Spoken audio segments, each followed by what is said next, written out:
अस्सलाम वालेकुम दोस्तों, मैं हूं असलम आलम और आप देख रहे हैं गल्फ एक्सपर्ट। दोस्तों, इस वीडियो में कतर के बारे में कुछ लेटेस्ट अपडेट देने वाले हैं। हया कार्ड वालों के लिए एक और अच्छी खबर है।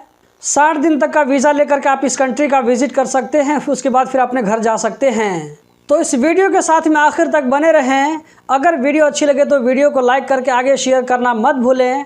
आज की वीडियो हम शुरू करते हैं। दोस्तों, आप लोगों को इससे पहले मालूम हो चुका है कि कतर में एहतराज चेक कराने का सिस्टम 1 नवंबर जो कि आने वाला मंगल का दिन पड़ता है, 1 नवंबर से ये सिस्टम ख़त्म हो जाएगा। इसके बारे में ministry of commerce and industry की तरफ से भी अपडेट आ गया है, जिसे आप स्क्रीन पर देख सकते हैं। Shopping mall, health club, sport club, hotel, entertainment वाली जगहें, सैलून, ब्यूटी पार्लर, शादी function, cinema theatre, swimming pool और वाटर गेम्स, इन सारी जगहों पर जाने के लिए 1 नवंबर से एहतराज चेक नहीं किया जाएगा। 1 नवंबर से इन सारी जगहों पर एहतराज चेक कराए बिना जा सकते हैं।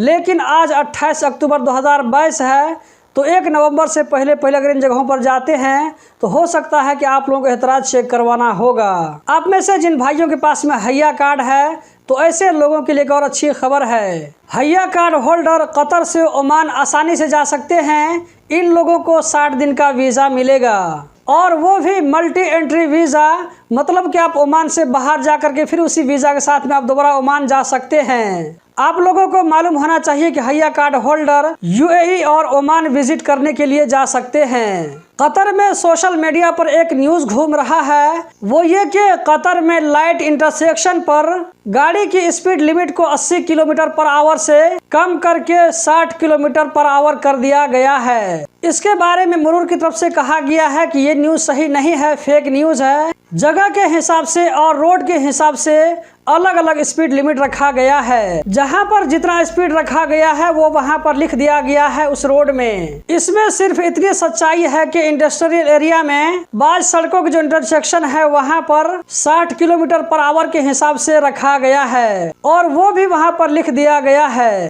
कतर में होने वाले वर्ल्ड कप को देखने के लिए जो लोग बाहर से कतर आएंगे, अगर उनमें से किसी को कोविड-19 हो जाता है तो ऐसे लोगों के बारे में क्या रूल है और ऐसे लोगों को कहां पर रखा जाएगा, तो इसके बारे में डॉक्टर यूसुफ अल मुसलमानी कहते हैं कि ऐसे लोगों को घर में या होटल में 10 दिन आइसोलेट कर दिया जाएगा। पहले 5 दिन होटल या घर में आइसोलेट किया जाएगा, बाकी के 5 दिनों में उनको घर से बाहर निकलने की इजाज़त होगी, लेकिन दूसरे लोगों से मिलने और जुलने की सूरत में उसको मास्क लगा करके रहना होगा। जबकि होटल, घर या गाड़ी में बैठने की सूरत में मास्क लगाना ज़रूरी नहीं होगा। हमद पोर्ट पर कस्टम वालों ने तंबाकू की एक बड़ी क्वांटिटी को पकड़ लिया है, जिसका वजन 7000 किलोग्राम से ज़्यादा बताया जा रहा है, जिसको एक कंटेनर में लाया जा रहा था। उस कंटेनर में पानी गर्म करने वाले डिवाइस रखे हुए थे, उसी में छुपा करके इसको भी लाया जा रहा था, लेकिन कस्टम वालों की तेज नज़र से नहीं बच पाया और सारा मटेरियल पकड़ा गया। दोस्तों, आप स्क्रीन पर देख सकते हैं, ये कुवैत का टावर है जिसमें वर्ल्ड कप के लोगों को दिखाया जा रहा है। जबकि आप अगली वीडियो में देख सकते हैं कि कतर में होने वाले वर्ल्ड कप को लेकर घाना के लोग कितने पुरजोश नजर आ रहे हैं। आप लोगों को मालूम होना चाहिए कि घाना की टीम भी वर्ल्ड कप में पार्टिसिपेट कर रही है। तो दोस्तों, यही थी आज की वीडियो। उम्मीद करता हूँ जरूर पसंद आई होगी। इस वीडियो को लाइक करके आगे शेयर करना मत भूलें। वीडियो देखने का बहुत बहुत शुक्रिया।